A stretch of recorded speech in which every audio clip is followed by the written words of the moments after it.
When you've got to work over sidling ground, make sure you know your ground. Don't just bash on regardless. Look out for holes and bumps.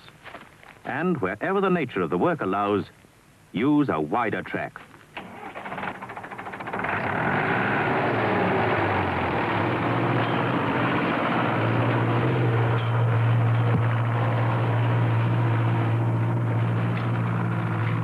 With your track widened, the weight is going to bear down inside the wheels at any angle you're likely to encounter. You will be very much less likely to overturn.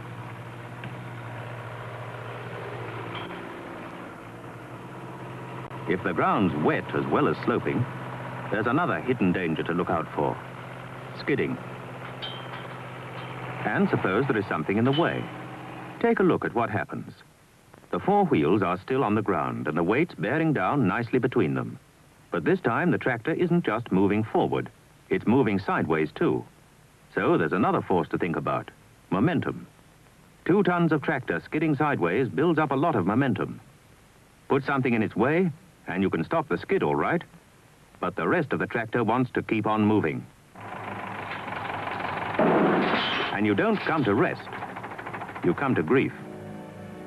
In 1 year, 13 men were killed and 14 more injured by accidents on sidling ground. There is only one sure way of avoiding them.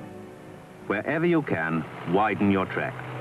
This will give you a good safety margin in hand against hidden dangers like holes or hummocks or sticky ground. And if you have to use a standard track, then take it very slowly and carefully.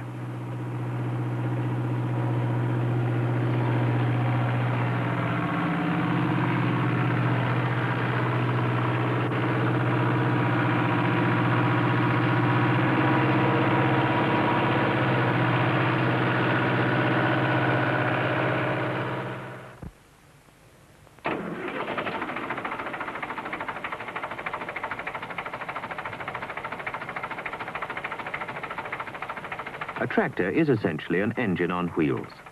Stop the back wheels turning, like this, and the engine will wind the rest of the tractor round the back axle, like this.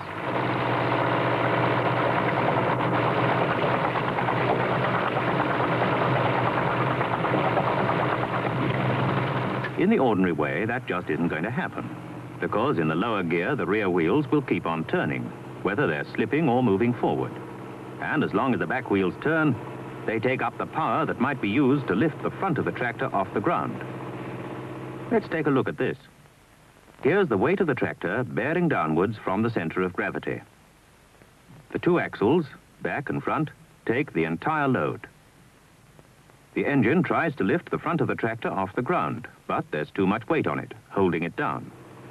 So it drives the tractor forward instead. But now what happens when it comes to a sudden rise in the ground? Say a steep bank. Now it's a different story. See how the weight distribution has changed. Much more on the back and much less on the front. And so much the easier for the engine to overcome. Now, as so often happens, the driving wheels start to dig in. Just a touch more power to get up the bank and more work for the undertaker. 7 victims killed or injured in 1 year by this accident alone. And the worst of it is, it all happens too fast. Once it's started, there's no getting out of it. No time to stamp on the clutch. You've had it. There's only one answer when you get in a position like this. Be careful. If you have to climb a steep slope where there's some danger of your back wheels digging in, go at it backwards. The reason's simple. Going backwards, the whole situation's reversed.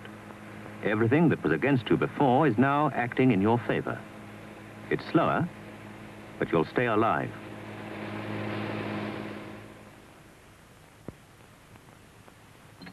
If you pull at something, you've always got to remember that it's pulling back at you, just as hard. You'll soon find that out if one of you stops pulling. In this case, it was the wall. A simple principle, but never to be forgotten, especially if you're working with a tractor. This cultivator is pulling the tractor back with exactly the force that the tractor is using to pull the cultivator. Let's stop the picture again and you'll see what I mean. Here's the weight on the front axle, and here's the pull created by the engine trying to overcome it. And now there's a third force, the backwards pull of the cultivator working on the drawbar.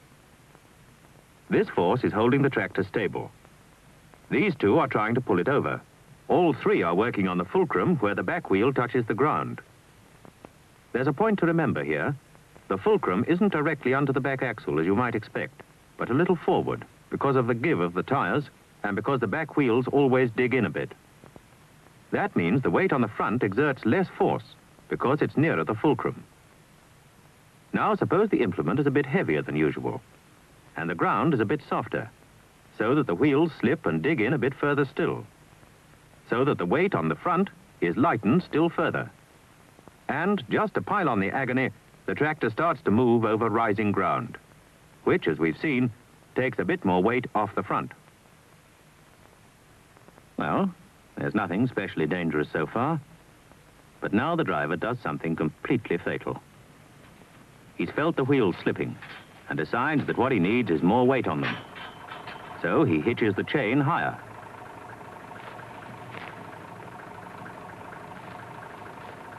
You can see what he's done. By raising the hitching point, he's increased the backwards leverage of the implement. Now we're all set for a disaster. And here it comes.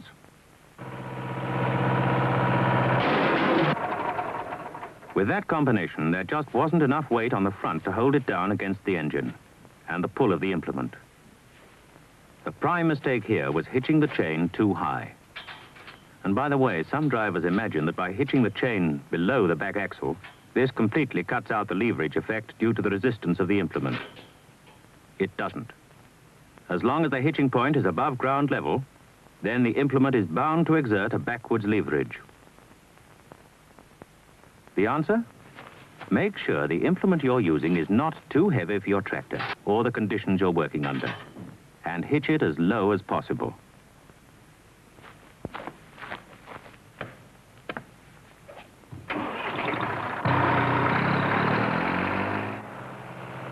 Here's another quick way of killing yourself. The tractor is pulling a two-wheeled trailer heavily loaded and attached to the extended drawbar. Now there's another force coming into play. The weight of the trailer acting downwards on the point of attachment. Some drivers fancy this setup because the extra weight on the back wheels gives them more grip. That can be a fatal mistake.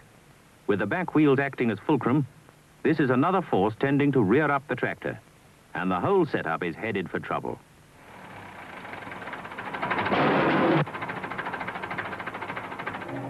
And that's how 9 men were killed in 1 year. The load was hitched too high. The tractor reared up and crushed them. You can't be too careful about this. With a two-wheeled trailer, hitch it low and near to the back axle. That means it's putting out less backwards leverage. With any implement or trailer, hitch it low and make sure it's not overloaded or too heavy for the conditions of the job. Once a tractor's started to rear, you've only got a fraction of a second to save yourself. It's not enough.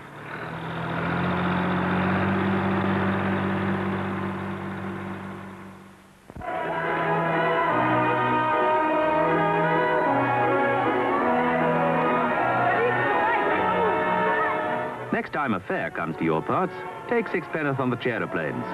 You might pick up a lesson that can save your life. What's fun in the fairground can be fatal on a tractor. That's centrifugal force.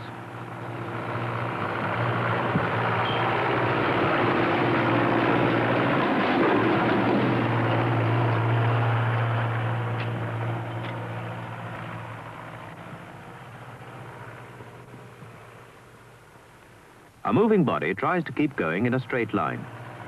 It objects to being swerved. The heavier it is, the faster it's going, the more it wants to stay on its old course. Here, the tractor is making its turn, but its momentum keeps on going in the same direction. The load, in this case a trailer, presses sideways on the drawbar, trying to push the tractor over. The faster it's going, the harder it pushes. Now we're set up for the most spectacular accident of all, the jackknife.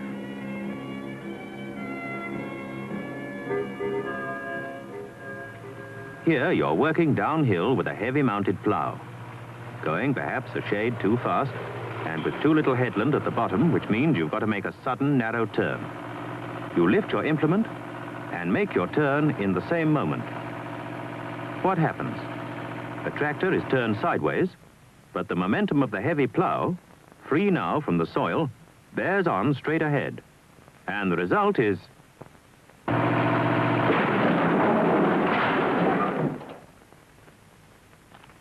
The casualties from this type of accident in 1 year were 27 men killed or injured through tractors being pushed over by their own loads on steep ground.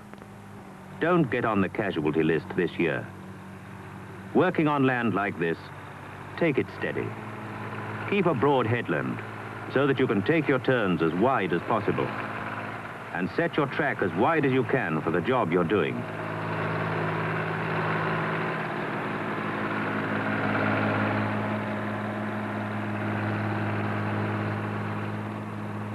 And never be in a hurry. That way, you'll live to plow the next furrow.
機械化が進んだ現在の農業。しかし農業機械が普及するにつれて作業中の事故死が急激に増え、先進諸国の間で深刻な悩みとなっています。日本では事故による死者は年間390人にもなり、そのうちのおよそ6割の230人はトラクターや作業機使用中の事故となっています。では事故はどんな場合に多く発生するのでしょうか。そのいくつかをヨーロッパの例で見てみましょう。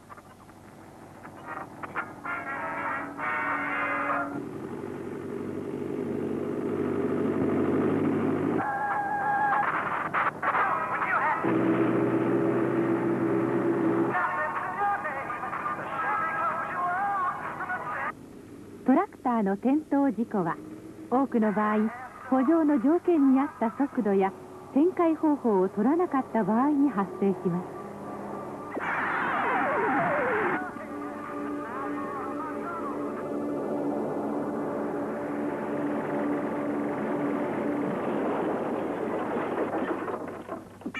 平らな土壌でも高速で急旋回するとトラクターは転倒します。例えばドラムモアなどのようにトラクターの片側に荷重がかかる作業機を取り付けたときは転倒の危険はさらに大きくなります。コーナーでは常に補助の状態に合った正しいギアと速度を選ばなければなりません。安全のためにまず心がけなければならないこと、それはトラクターの性能をよく知ること、補助の状況をよく知ることです。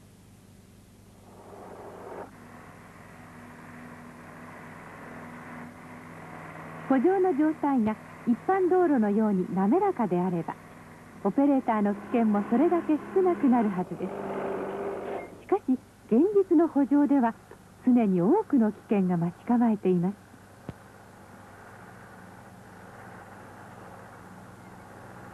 このように危険信号を無視し、守るべきルールを忘れて下り斜面でターンをするという誤りを犯した結果が事故へとつながってしまうのです。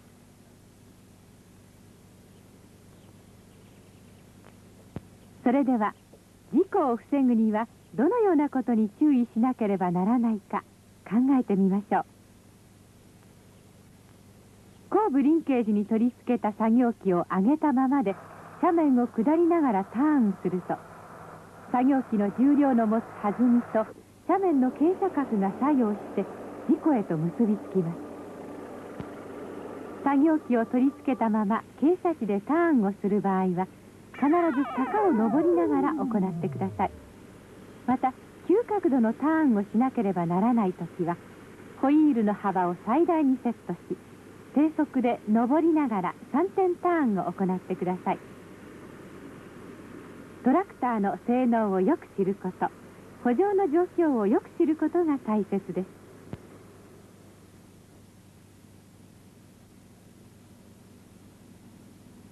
これもトラクターと土地を知ることの大切さを示す例の一つです。傾斜地を登るとき、トラクターの重量はほとんど後輪にかかるため、傾斜地を登るためのグリップ力、つまりタイヤのトレッドが土を捉える力は十分にあります。危険なのは傾斜地を下るときです。重量配分が変化し、前輪に荷重が移るため、後輪はグリップ力を失います。そのためドライバーはトラクターのコントロールが不可能となります。もはやトラクターを停止することもできません。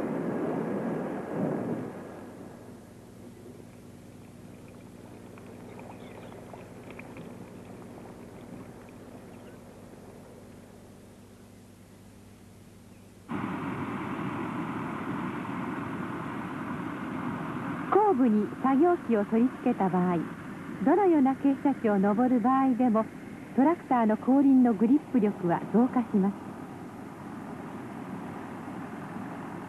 ホッパーがいっぱいの時は下りの傾斜でも後輪はグリップ力を保ち安全に下ることができます。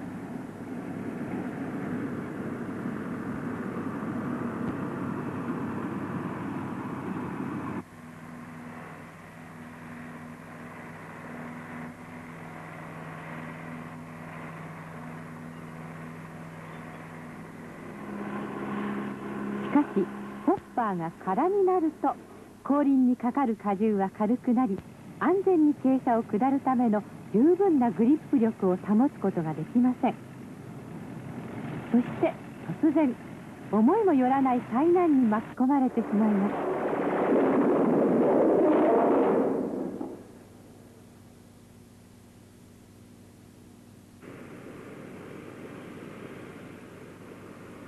傾斜地でローラーを引くトラクター。この時作業機の重量はトラクターの後輪にはほとんどかかっていません。そのような場合、絶対にやってはいけないことがあります。それは坂の下に向かってターンをすることです。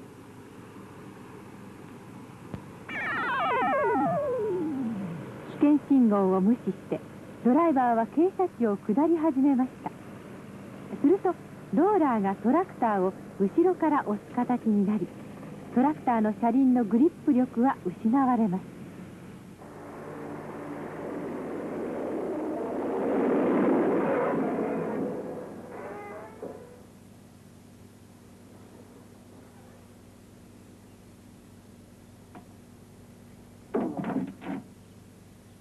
このような危険を避けるために状況を的確に捉え、正しい判断をすることが大切です。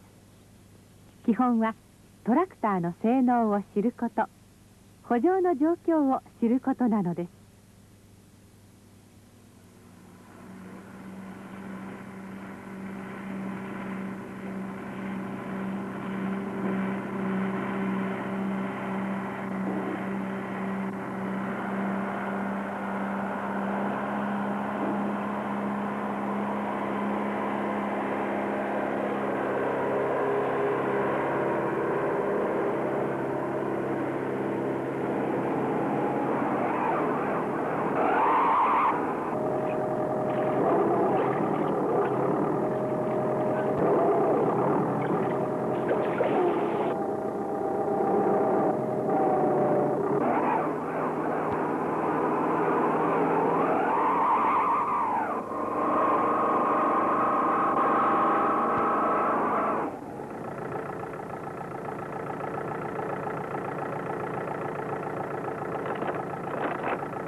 はまり込んだタンカーはもう1台のトラクターを連結して引いてもびくともしません。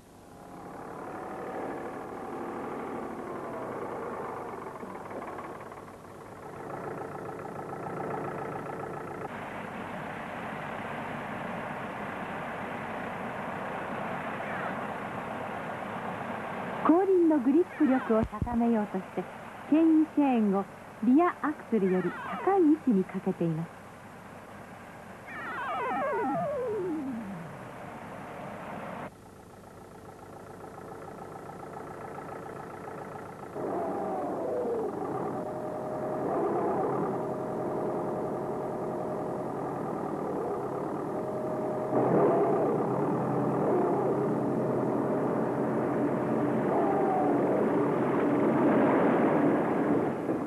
トラクターはあっという間に転倒してしまいました。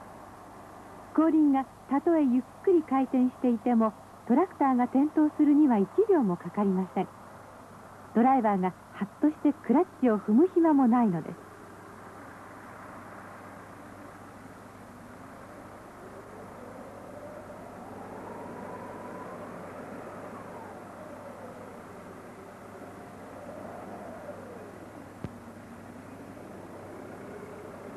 牽引はできるだけ低い位置で行います。決してリアアクセルより高い位置で行ってはいけません。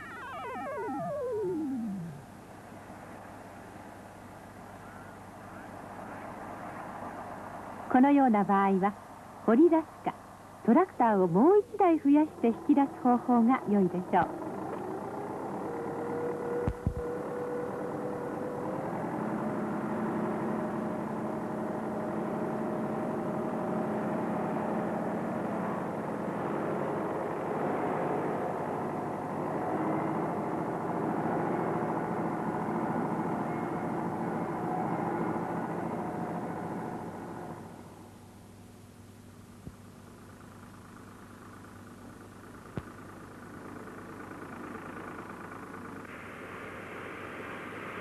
枕地はトラクターが安全に旋回できるだけの十分な幅を取るようにしましょう。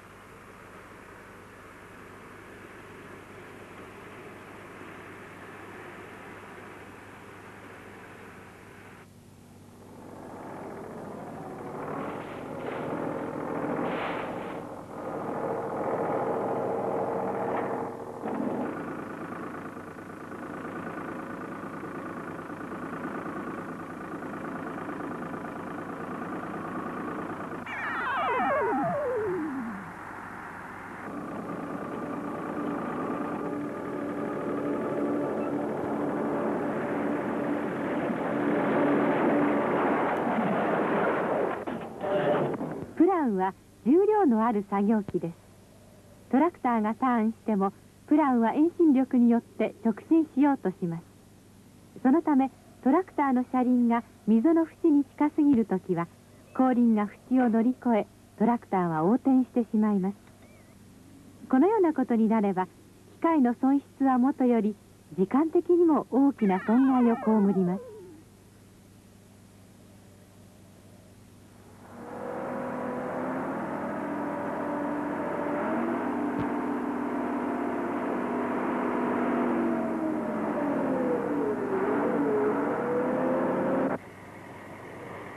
枕地の幅はトラクターが安全に旋回できるように十分に取りましょう。大きな費用がかかることではないのですから。オペレーターの安全と健康を重視した人間最優先の設計思想で作られるフォードトラクター。70年の長い歴史と世界のあらゆる補助で得た豊かな経験が生かされています。ニューモデルのフォース2スーパー級キャブは静かさや快適さが一段と増しています。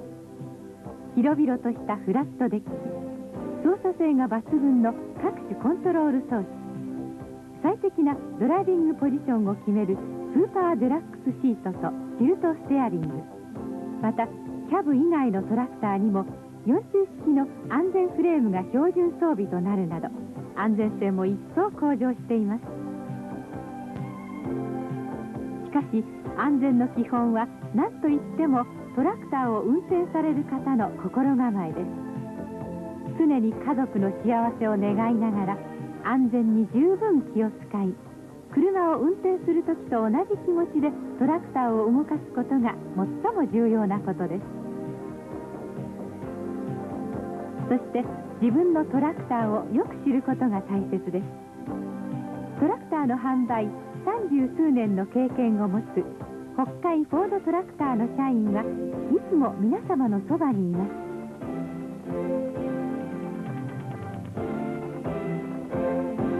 トラクターに限らず農業機械のことなら何でもお気軽にご用命ください。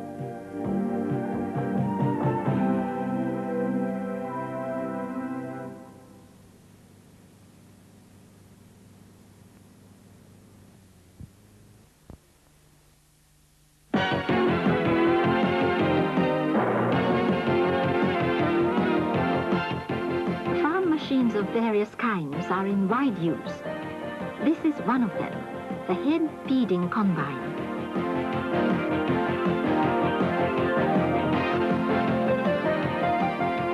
In Japan today, rice farming can never be thought of without machines.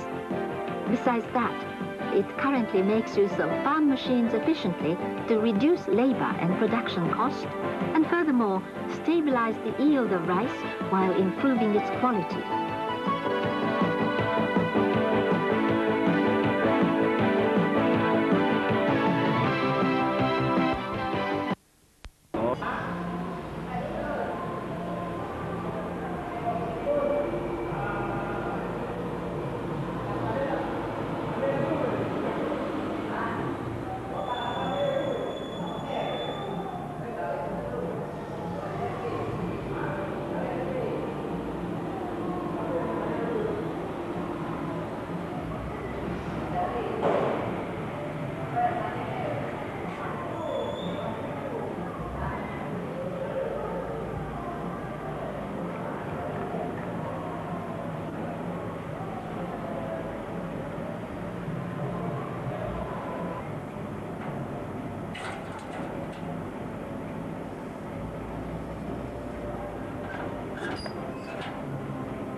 Masuk lubang ni. Tarik. Sini nampak? Ajak ni ajak. Ajak mobil tak. Kita baru masuk sana. Keluar sini. Masuk sini. Keluar sini. Tarik. Masuk sini. Masuk sini. Masuk sini. Oh, sampai ke sana.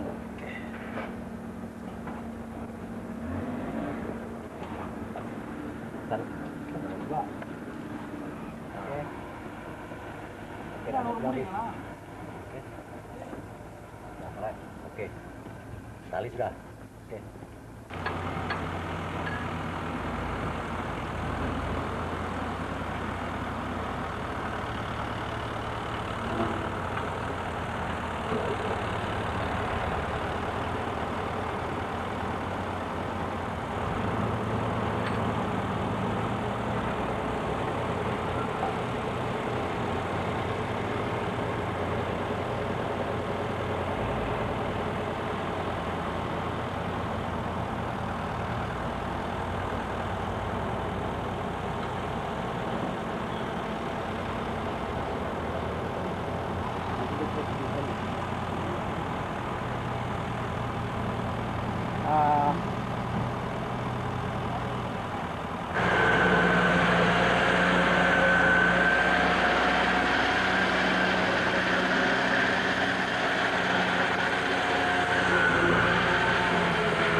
itu. Oh, bila yang mau? Bila. Ah, bila bang.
Boleh banyak saiz.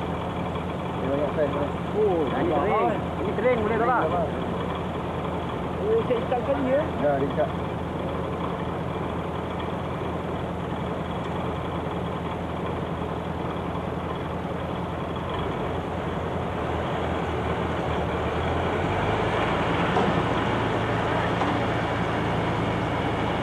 Tapi lengah kan? Janganlah pegang banyak. Nanti bebek nak tolak lagi lah.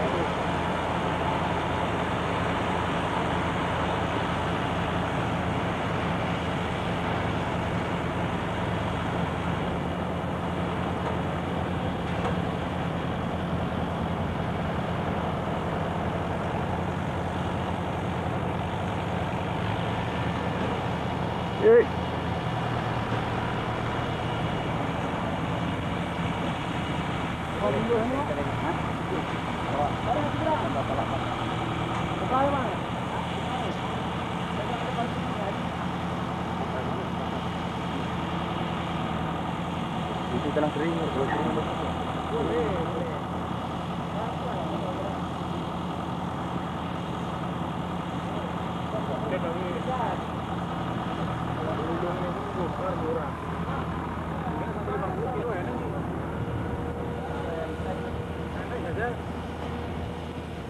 Mengangkat tangan mobil free lah.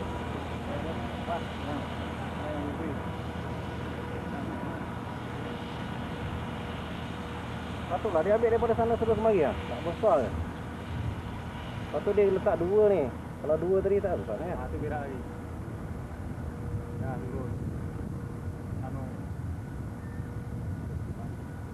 Turun. Turun bagus tak?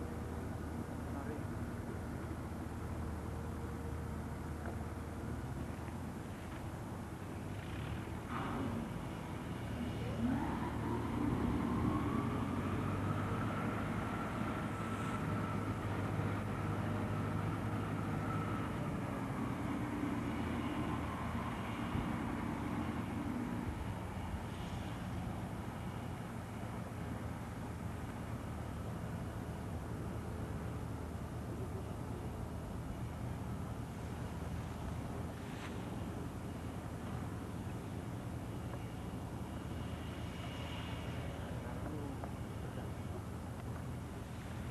Pegang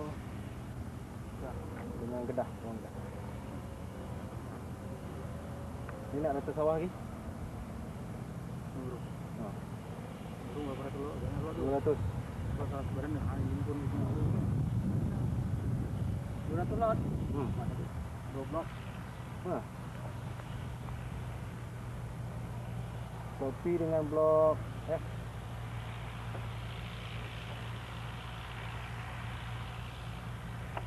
Mana harapan tak viral ni?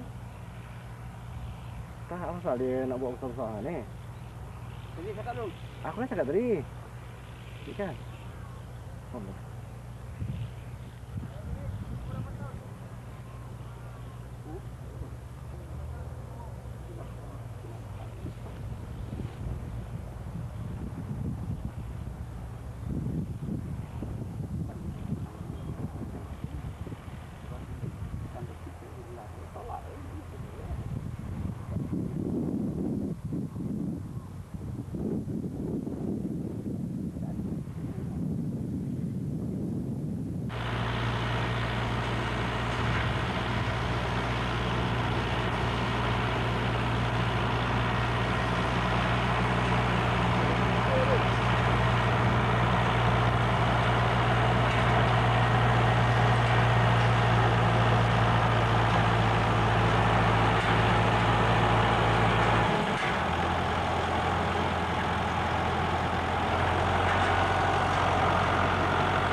jam.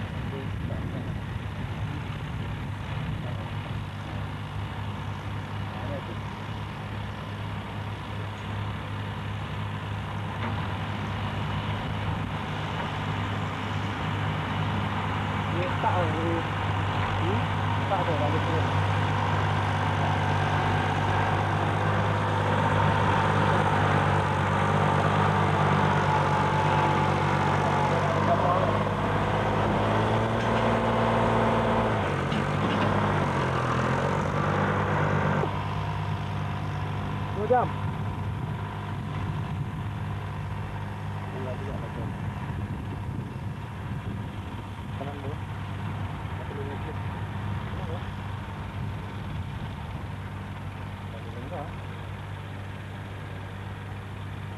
Itulah foto itu condong di sini.